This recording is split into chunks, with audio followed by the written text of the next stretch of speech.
All right. I wasn't recording the first time. I had a nice spiel all done, and it wasn't recording. Anyway, Matt. So this is your seat frame. There's really no advantage to changing the frame. This stuff is guaranteed. It's got a lifetime guarantee.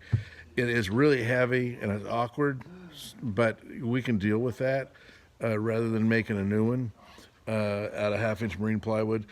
This stuff's guaranteed not to absorb water and expand and all that kind of stuff. I used it from the subfloor of my house. Built my house 20 years ago, and we've had the floors wet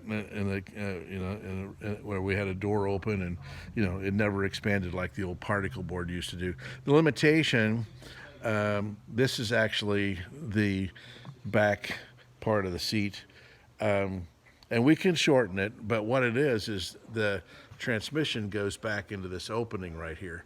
Now, what we're planning on doing to go back a little farther is to cut this out behind the upholstery back here in the foam.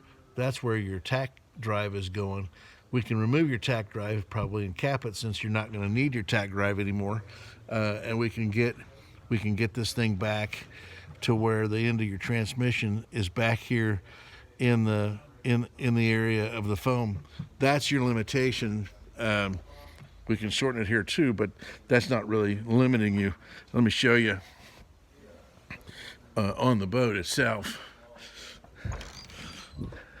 And of course, we're removing all of the, right now we're removing all of the upholstery, the vinyl upholstery from it.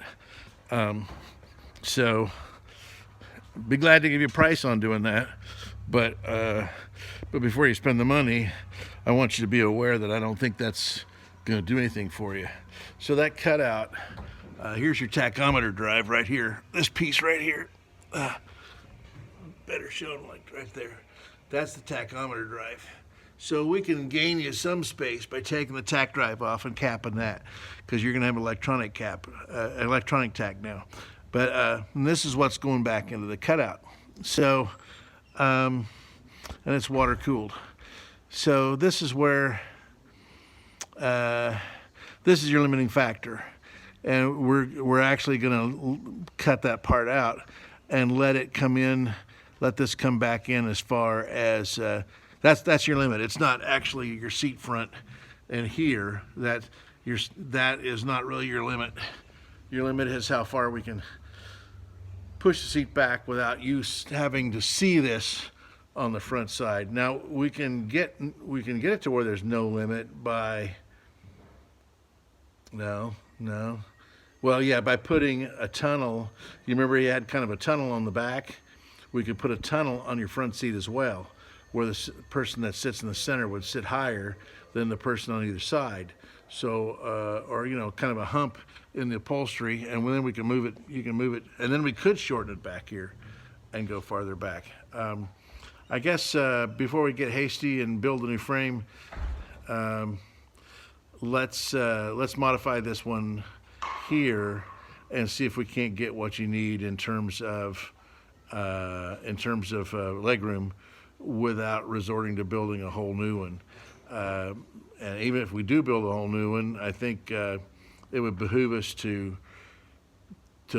basically use what we got as a pattern and move and do our adjustments, and then if we still want to do a frame, we can do a frame after that. But otherwise, we're going to be taking a new frame, and then we're going to be cutting into it to get it adjusted like we want it. And I think it might be simpler just to use this one as a pattern, get the result that we need, and then decide if we want to build a new frame or not. All right. Hope that was not confusing. Talk to you soon.